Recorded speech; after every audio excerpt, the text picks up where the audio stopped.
மனதி அடுத்த வாரத்துக்கான ப்ரெடிக்ஷன் பார்த்தலாம். விஜய் காவேரி 2 பேர்த்தோட கேரக்டருக்கு மற்றவங்களாம் வர்த்தே கிடையாது. விஜய் காவேரி 2 பேர் மாதிரி யாராலையும் வர முடியாது அப்படின்னு நினைக்கிற விகா ஃபேன்ஸ் கண்டிப்பாக நம்ம வீடியோக்கு லைக் பண்ணிக்கோங்க. காவேரி, கங்கா, யமுனா 3 பேருமே மாற்றி மாற்றி அதையும் எதையும் பேசிக்கிட்டே இருப்பாங்க. சாரதா உட்காந்து கொஞ்சம் நேரம் கவனிச்சுக்கிட்டே இருப்பாங்க. இவளுங்க 3 பேர் என்னென்னலாம் பேசுகிறாங்கன்னு கொஞ்சம் கேட்டு தான் பார்ப்போம். பேசுகிற வரைக்கும் பேசட்டும், நம்ம எதுவுமே தடுக்கக்கூடாது, கடைசியில் நம்ம முடிவை சொல்லுவோம் அப்படின்ற மாதிரி பொறுமையாக உட்காந்து சாரதா கேட்டுக்கிட்டே இருப்பாங்க. அதுக்கப்புறம் அவங்களாலேயே பொறுமை தாங்க முடியாமல், கங்கா போதும் நிறுத்துறையா, இதுக்கு மேலே நீங்கள் 3 பேரும் சண்டை பிடிச்சிக்கவும் வேண்டாம், இதை பற்றி இந்த வீட்டு நாயத்தை பற்றி இது மேலும் பேசவும் வேண்டாம், நான் ஒரு முடிவு பண்ணியிருக்கேன், இதுக்கு மேலே நீங்கள் இதை பற்றி பேசாமல் இந்த முடிவை நீங்கள் ஒத்துக்கிட்டு தான் ஆகணும், நீங்கள் ஒத்துக்கிறதுனா ஒத்துக்கோங்க, இல்லாட்டி எங்கேயோ போய் தொலைங்க, இதுக்கு மேலே நீங்கள் சண்டை போடுறதை பார்த்துட்டு என்னால் கண்டிப்பாக இங்கே இருக்க முடியாது, என்னத்தை சொல்கிறீங்க, இவளுங்கெல்லாம் இப்படியெல்லாம் மாறுவாங்கன்னு நம்ம நினச்சா பார்த்தோம், என் வயிற்றில் பிறந்ததுங்க மாதிரியா பேசுது, மூணு ரகமாக பேசுது, இதுக்கு மேலே என்னால் எதையுமே சகிச்சுட்டு போக முடியாது அப்படின்ன மாதிரி சொல்லிட்டு, ஏம்மா உனக்கு என்னம்மா பிரச்சனை, நானும் யமுனா ஒரே மாதிரி சொல்கிறோம்ல, உனக்கு காவேரி வித்தியாசமாக சொல்கிறாங்கிறக்காக நீ இப்போ என்ன முடிவெடுக்க போகிற, நாங்கள் 2 பேரும் சேர்ந்தாப்புல ஒரு முடிவெடுக்கிறோம், அதை கேளு, காவேரி தனியாக எடுக்கிற முடிவெல்லாம் நீ கேட்காதுன்னு சொல்ல, காவேரி தனியாக முடிவெடுத்தாலும் அவள் கரெக்டாக முடிவெடுப்பா, சுயநலமாக முடிவெடுக்க மாட்டா, ஆனால் நீங்கள் 2 பேரும் சேர்ந்து முடிவெடுத்தீங்கனாலும் சுயநலமாக தான் இருக்கும், மற்றவங்களுக்காகவோ இல்லை பெத்த அம்மாக்காக கூட நீங்கள் எதுவுமே யோசிக்க மாட்டீங்க, அதனால் காவேரி எடுக்கிற முடிவையும் நான் கேட்க போகிறதா இல்லை, நீங்கள் எடுக்கிற முடிவையும் நான் கேட்க போகிறதா இல்லை, என் முடிவை சொல்கிறேன் கேட்டுக்கோங்கன்னு சொல்லிட்டு சாரதா ஸ்டார்ட் பண்ணுவாங்க.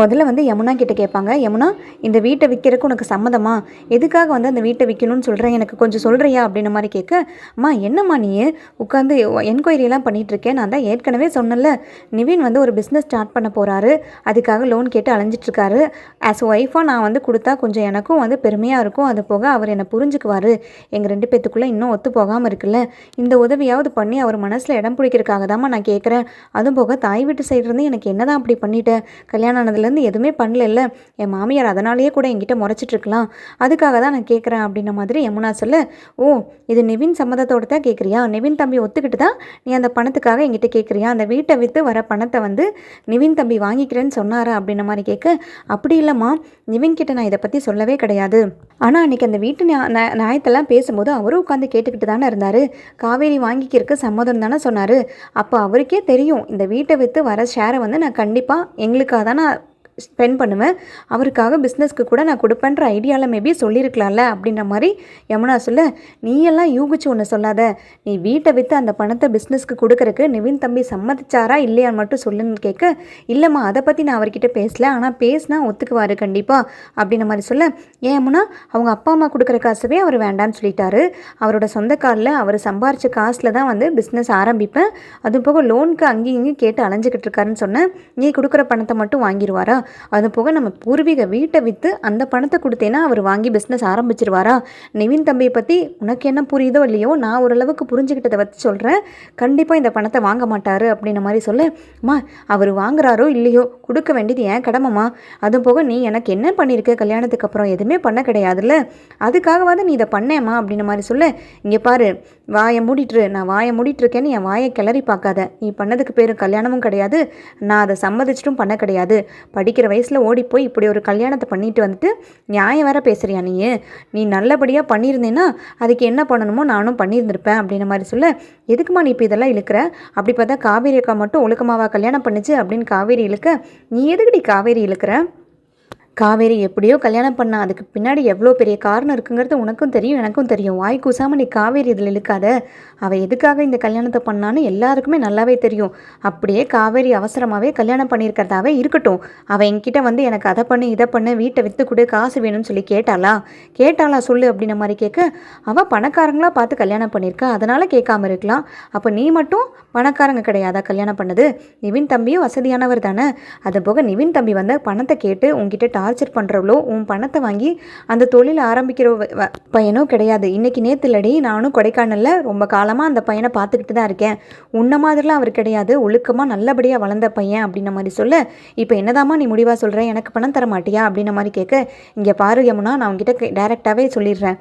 நிவின் தம்பியே இந்த வீட்டை விற்று பணத்தை கொடுத்தா அந்த பணத்தை வாங்கி பிஸ்னஸ் ஆரம்பிப்பாருன்னு அவரே சொல்லட்டும், நான் அடுத்த செகண்டே நான் வீட்டை விற்று அந்த பணத்தை கொடுத்துட்றேன்டி, நான் அதுக்கு மேலேயே பொறுமையாக இருக்க மாட்டேன்.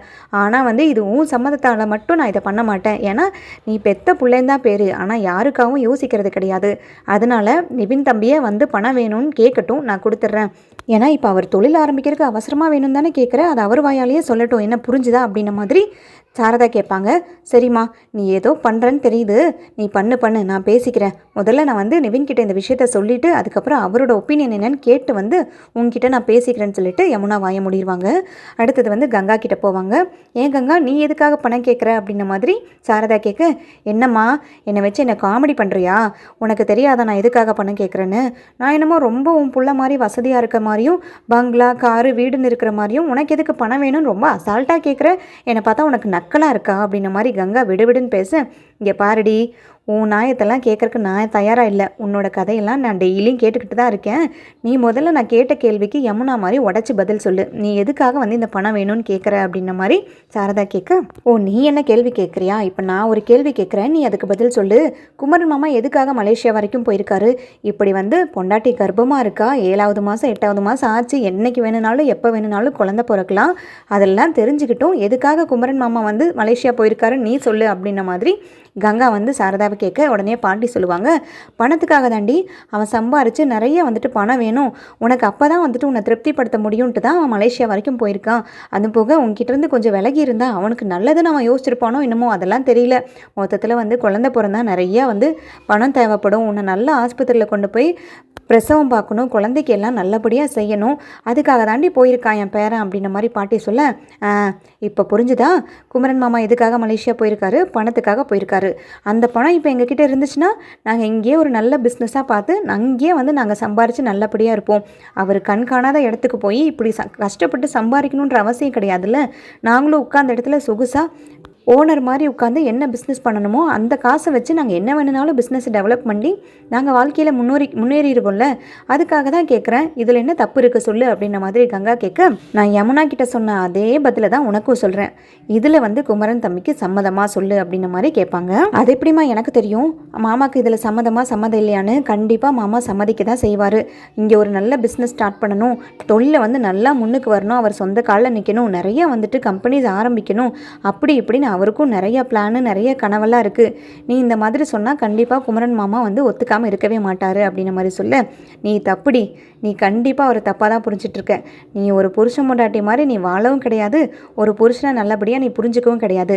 நான் வந்து என் மருமகனாக இருந்தாலும் நான் பார்த்து வளர்ந்த பையன்டி குமரன், அவர் என்ன நினைப்பாருங்கிறத நான் சொல்கிறேன் கேட்டுக்கோ. கண்டிப்பாக வந்துட்டு நம்ம பூர்வீக வீட்டை, அதுவும் போக அவங்க மாமா வீட்டை வந்து விற்று அதில் வர காசில் வந்து குமரன் தம்பி பிஸ்னஸ் ஆரம்பிக்கணுமோ இல்லை அந்த பணத்தை ₹1 எடுத்து செலவு பண்ணணும்னு கண்டிப்பாக நினைக்க மாட்டார். இது சத்தியம்டி. ஏன்னா நீ உன் அப்பா மேலே வச்சிருக்கிற மரியாதையை விட, நீ உன் அப்பா மேலே வச்சிருக்க பாசத்தை விட குமரன் தம்பிக்கு இன்னுமே அதிகமாக இருக்குது. மாமான்னு சொல்லி அந்த அளவுக்கு உசுராக இருந்தாருடி. அவர் வீட்டை விற்கிறதுக்கு நீ ஒத்துக்கிட்டாலும் யார் ஒத்துக்கிட்டாலும் குமரன் தம்பி கண்டிப்பாக ஒத்துக்காது. குமரன் தம்பி மட்டும் நீ இப்போ இப்படி பேசுகிறதெல்லாம் கேட்டுட்டு இருந்துச்சு, உனக்கு என்ன நிலைமை ஆகுன்னே தெரியாது. வாய் பேசாமல் முடியாமல் உன்னை எதிர்த்து பேசக்கூடாது, நீ கஷ்டப்படுவ காயப்படுவேன்னு சொல்லி பொறுத்து போயிட்டுருக்கு. ஆனால் இந்த விஷயம் மட்டும் குமரன் தம்பிக்கு தெரிஞ்சுது, குமரன் தம்பியை உன்னை எதிர்த்து பேசுண்டி, உன்னை எப்படியெல்லாம் கேள்வி கேட்கணுமோ கேட்கும்.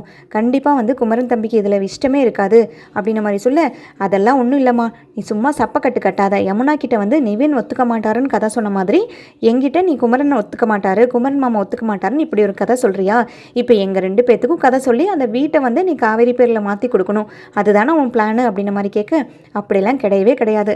குமரன் தம்பி நாளைக்கே மலேசியாவிலேருந்து வந்தாலும் சரி, அல்லது நீ ஃபோன் பண்ணி கூட கேள, ஃபோன் பண்ணி இந்த விஷயத்த சொல்லு, நம்ம கொடைக்கானல் வீட்டை வந்து அம்மா விற்கலான் இருக்காங்க, அது மூலியமாக வர பங்கை வந்து நம்மளுக்கு கொடுத்து பிஸ்னஸ் ஆரம்பிக்க சொல்கிறாங்க, இதுக்கு சம்மதமாக சந்தோஷமானு சொல்லி ஒரு வார்த்தை கேளு, குமரன் தம்பி ஒத்துக்குச்சுன்னா என் ஒத்த காதை நான் அறுத்துக்கிறேன்டி அப்படின்ன மாதிரி சாரதா சொல்ல, உடனே பாட்டி, கரெக்டாக சொன்ன சாரதா, நீ கண்டிப்பாக நீ சொல்கிறது தான் 100க்கு 100 உண்மை. என் பேரன் அப்படிலாம் ஒத்துக்க மாட்டான். நீ சொன்ன மாதிரி சந்தானத்து மேலே அவனுக்கு அம்புட்டு பாசமும் அவ்வளோ மரியாதையும் இருக்குது. சந்தானம் எப்படியெல்லாம் வாழ்ந்தான் எப்படியெல்லாம் பிடிச்சான்னு ஏற்கனவே அடிக்கடி அவன் கதை சொல்லிக்கிட்டு இருப்பான். கொடைக்கானல் வந்து இங்கே இவளுங்களுக்கெல்லாம் தான் சென்னை வந்துட்டு ரொம்ப பந்தா பண்ணுறாங்களே தவிர, குமரன் எப்போவுமே கொடைக்கானல் போகணும், அங்கே இருக்கணும், அங்கே கொஞ்ச நாள் தங்கி ஜாலியாக இருக்கணும் அப்படின்னு தான் எப்போவுமே ஆசைப்படுவான். என் ஊர், நான் வளர்ந்த ஊர், நான் பிறந்த ஊருன்னு சொல்லிட்டு எப்போவுமே ஊரை விட்டு கொடுக்கவே மாட்டான். அப்படி இருக்கிற ஒரு பையன் இதுக்கெல்லாம் கண்டிப்பாக சம்மதிக்கவே யோசிக்கவே மாட்டான், நீ இவளை வேணால் கேட்க சொல்லு அப்படின்ற மாதிரி பாட்டியும் சொல்லுவாங்க. இப்போ புரிஞ்சுதா நான் என்ன நினைக்கிறேன், பாட்டி என்ன நினைக்கிறாங்கன்னு? நீ முடிஞ்சா குமரன் தம்பியோட சம்மதத்தை கேட்டுட்டு வா. குமரன் தம்பிக்கிட்ட ஃபோன்லேயே கூட சம்மதமானு கேளு. அவர் ஒத்துக்கிட்டாருன்னா நம்ம மேற்கொண்டு பேசலாண்டி, அதுக்கு மேலே வந்துட்டு இதை பேச வேண்டாம் அப்படின்ற மாதிரி சொல்லு. சரிம்மா, இப்போ 2 பேர்த்தையும் என்னையும் சரி யமுனாவையும் சரி நீ சமாதானப்படுத்திட்ட. இப்போ இந்த வீட்டை வந்து நீ காவேரி பேரில் மாற்றி கொடுக்க போறியா அப்படின்ற மாதிரி கேட்க, நீ என்ன பைத்தியமா? இந்த வீட்டை விற்றாதானே காவேரி பேரில் மாற்ற முடியும். என்னோட முடிவு என்னன்னு நான் சொல்லிட்டேன். நீங்கள் 2 பேரும், உங்கள் 2 பேர்த்தோட மாப்பிள்ளைங்களும் என்னோட 2 மருமகளுங்களும் இந்த வீட்டை விற்கிறதுக்கு சம்மதப்பட்டா, இந்த வீட்டை விற்று அதில் வர பணத்தை வந்து அவங்க எடுத்துக்கிறேன்னு சொல்லி சம்மதம் சொன்னாங்கன்னா மட்டும்தான் அந்த வீட்டை நான் விற்க போகிறேன். முதல்ல அது என்னோட நம்பிக்கைப்படி இது 2மே நடக்க போகிறது கிடையாது. ஏன்னா என் பெத்த பிள்ளைங்க தான் சரியில்லை, மற்றபடிக்கு கடவுளாக பார்த்து மருமகனால பெத்த மகனுக்கும் மேலே தான் வந்துட்டு அந்த கடவுள் எனக்கு அனுப்பியிருக்காரு. அதனால் உங்களை விட என் மருமகனுங்க மேலே எனக்கு நிறையாவே நம்பிக்கை இருக்குது. அவங்க 2 பேரும் இதுக்கு ஒத்துக்கவே மாட்டாங்க அப்படின்ற மாதிரி சொல்ல, அப்பாடா எனக்கு இப்போதாம்மா ரொம்ப சந்தோஷமாக இருக்குது அப்படின்ற மாதிரி காவேரி சொல்லுவாங்க. காவேரி, அந்த வீட்டை நான் உன் பேரில் மாற்றணுமாடி, சொல்லு மாற்றி தரேன் அப்படின்ற மாதிரி சொல்ல, ஏம்மா என்னம்மா நீ பேசுகிற, எனக்கு அந்த வீட்டை விற்கக்கூடாது, அவ்வளோதான். இந்த வீட்டை நீ விற்காமல் இருந்தேன்னா எனக்கு அதுவே போதும். மற்றபடிக்கு வந்துட்டு எனக்கு அதை வேணும், இல்லை அது என் பேரில் மாறணுமோ, இல்லை அதை வச்சு நான் பிஸ்னஸ் ஸ்டார்ட் பண்ணணுமோ, இல்லை ஹோம் ஸ்டே ஆரம்பிக்கணுமோ, இல்லை அதை மெயின்டைன் பண்ணணுமோன்ற கவலையெல்லாம் சுத்தமாக கிடையவே கிடையாதுமா. நீ இப்போ சொன்ன பார்த்தியா, எனக்கு அதுவே போதும் அப்படின்ற மாதிரி சொல்ல, இப்போ புரிஞ்சுதா அவங்க 2 பேர்த்துக்கும் காவேரியோட பிரச்சனை என்னென்னு? காவேரிக்கு அந்த வீட்டை வாங்கணும், அந்த வீட்டை வாங்கி சொத்து மேலே சொத்து சேர்க்கணும், அவள் ஓனர் ஆகணும், இல்லை அந்த வீட்டு மூலியமாக அவர் 4 காசு சம்பாதிக்கணும்லாம் அவளோட எண்ணம் கிடையாது. அவளோட எண்ணம் வந்து அந்த வீட்டை விற்கக்கூடாது, அவள் அப்பாவோட வீட்டை வந்து வெளியில் விடக்கூடாதுங்கிறக்காக தான் இவ்வளோ தூரம் அவள் பேசினா, இவ்வளோ தூரம் கஷ்டப்பட்டா. கடைசியில் அவளையவே நீ கொச்சையாக பேச ஆரம்பிச்சிட்டே. இதெல்லாம் பார்த்துட்டு ஒரு அம்மாவாக நான் சும்மா வேடிக்கை பார்த்துட்டு எவ்வளோ தூரண்டி நீங்களாம் சண்டை போட்டுன்னு பார்த்துட்டே இருக்க முடியும்? கேட்டால் காவேரிக்கு சப்போர்ட் பண்ணி ஒரு பட்சமாக பேசுகிறேன் அப்படி இப்படின்னு சொல்லுவீங்க. ஆனாலும் இதெல்லாம் பார்த்துக்கிட்டு என்னால் சும்மா இருக்க முடியாது. காவேரியை நம்பினாலும் நம்புவேனே தவிர உங்கள் 2 பேர்த்தையும் நான் நம்ப தயாராக இல்லை. அதுவும் போக இந்த வீட்டை வந்து விற்று அதில் வர பணத்தை உங்ககிட்ட கொடுத்துட்டு நாளைக்கு நானும் பாட்டி நடுத்தரவில் நிற்கிறதா? இப்படி ஒரு வீடு இருக்கும்போதே என்னை இந்த கேள்வி கேட்குறீங்க. என்னை சுத்தமாக மதிக்க மாட்டேங்கிறீங்க. அம்மான்ற ஒரு அக்கறை கூட சுத்தமாக உனக்கெல்லாம் கிடையவே கிடையாது கங்கா. யமுனா, நீயும் வாழ்க்கையை தேடி நீ பாட்டுக்கு போயிட்ட. உனக்கும் அம்மான்ற பாசமும் கிடையாது, கவலையும் கிடையாது. இந்த லட்சணத்தில் வீட்டை இருக்கிற ஒரே ஒரு வீட்டை நான் விற்று கொடுத்துட்டு நானும் பாட்டி நடுத்தரவில் தான் நான் நிற்கணும். அது போக என் கையில் இன்னொரு புள்ள வேற இருக்கா, நர்மதா. அவளை யாரை நம்பி நான் வளர்த்துறது? நாளைக்கு அவளுக்கு ஏதோ ஒன்று நல்லது கேட்டதெல்லாம் யார் பார்ப்பாங்க? நீங்கள் பார்ப்பீங்களா? இப்போவே வந்துட்டு இப்படி எஸ்லி போட்டுட்ருக்கீங்க, ஏட்டிக்கு போட்டியாக எல்லாம் நடந்துக்கிட்டு இருக்கு. நீங்கள் எல்லாம் ஒத்துமையாக இருந்து பாசமாக இருந்தீங்கன்னா அந்த வீட்டை விற்று வர காசை வந்து பங்கு போட்டு கொடுத்துட்டு நான் செவனேன்னு வந்துட்டு எங்கேயோ ஒரு பக்கம் நானும் பாட்டியும் போயிடுவோம்.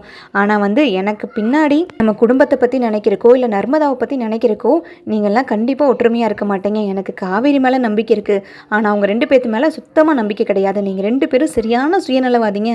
நாங்கள் வந்து உங்களுக்காக யோசிக்கணும், ஆனால் நீங்கள் வந்து எங்களுக்காக எப்போதுமே யோசிக்கவே மாட்டீங்க அப்படின்ற மாதிரி சொல்ல, உடனே காவேரி ரொம்ப ஃபீல் பண்ணுவாங்க. ஏமா நீ நர்மதாவை நினச்சலாம் ஃபீல் பண்ணுற? நான் இருக்கேம்மா, நான் பார்த்துக்கிறேன், நீ இப்படிலாம் கவலைப்பட்டு அழுகாதம்மா அப்படின்ற மாதிரி சொல்ல, இல்லை காவேரி, நான் எப்படி பார்த்தா இதெல்லாம் நான் முன்னாடியே யோசிச்சிருந்துருக்கணும். பட் இப்போ எல்லாரும் நீங்கள் ஒருத்தரும் ஒவ்வொரு மாதிரி சொல்லும்போது தான் என் மண்டைக்கே எட்டுது. என்னத்தை நான் சொல்கிறது கரெக்டு தானேன்னு சொல்ல, நீ கரெக்டாக முடிவு எடுத்திருக்க சாரதா. நாளைக்கு நம்மளுக்கு ஏதாவது ஒன்றுனா அந்த வீடு தான் இருக்குது. இவளுங்களெல்லாம் நம்பவே கூடாது. இப்போ ஒன்று பேசுவாளுங்க, நாளைக்கு வேறு மாதிரி பேசுவாளுங்க. இவளுங்களுக்குள்ளேயே சண்டை போட்டு நம்ம தலையில் கல்லை போட்டுருவாளுங்க. கடைசியில் நர்மதா நம்மளுக்கு இருக்கா, அவளை எப்படியாவது கரை சேர்க்கணும்ல. நம்ம உயிரோடு இருக்கிற வரைக்கும் அந்த வீட்டை விற்கிறத பற்றி இவங்க 3 பேருமே பேசக்கூடாது. காவேரி பேச மாட்டா. இவங்க 2 பேரும் ஏதாவது ஆரம்பித்தாங்க நல்லாவே இருக்காது. என்னடி கங்கா, உனக்கு புரிஞ்சுதா? நீ அவளை ஏற்றி விடாமல் இருந்தேன்னா யமுனா பாட்டுக்கு இருப்பான்னு நினைக்கிறேன். கண்டிப்பாக நிவின் தம்பியும் இதுக்கு சம்மதிக்க மாட்டார், குமரன் தம்பியும் சம்மதிக்க மாட்டார். நீங்கள் 2 பேரும் வீட்டை விற்கிறத பற்றி பேசாமல் இருந்தீங்கன்னா காவேரி இதில் மூக்கவே நுழைக்க மாட்டா. அவளுக்கு இருக்குது வீடு சொத்து எல்லாமே இருக்குது. இதை விட அவளுக்கு எதுவும் தேவையே கிடையாது. அன்றைக்கே விஜய் தம்பி சொன்ன மாதிரி வீடோ அப்பார்ட்மெண்ட்டோ இல்லை வேறு ஏதாவது இடமோ வந்து விஜய் தம்பி நினச்சா அடுத்த செகண்டே காவேரிக்கு வாங்கி கொடுக்க முடியும். ஆனால் வந்து காவேரி அப்பா வீட்டை விடக்கூடாதுங்கிறதுக்காக தான் அவங்க எல்லாருமே அவ்வளோ ரிஸ்க் எடுத்து இந்த வீட்டை வாங்கணும்னு நினச்சாங்க. அது போக குறைஞ்ச பணத்துக்கெல்லாம் வாங்கிக்கிறேன்னு அவங்க சொல்ல கிடையாது, நம்மளை ஏமாற்றவும் போகிறது கிடையாது. இப்போ என் முடிவு இதுதான். நான் வந்து நர்மதாவுக்கு கல்யாணம் பண்ணி கொடுக்கணும், நர்மதாவை கரை சேர்க்கணும். அது போக நான் உயிரோடு இருக்கிற வரைக்கும், பாட்டி வந்து உயிரோடு இருக்கிற வரைக்கும் அந்த வீட்டை விற்கிறத பற்றி நாங்கள் யோசிக்கவே மாட்டோம். நீங்கள் எவ்வளோ கஷ்டப்பட்டாலும் சரி, உங்களோட கஷ்டத்தை நீங்கள் தான் பார்த்துக்கணும். நீங்கள் தான் வந்து படிப்படியாக முன்னேறி வரணும் வரணும். எடுத்தெடுப்பில் வந்துட்டு மேலே ஏறணும்னு பார்க்காதீங்க.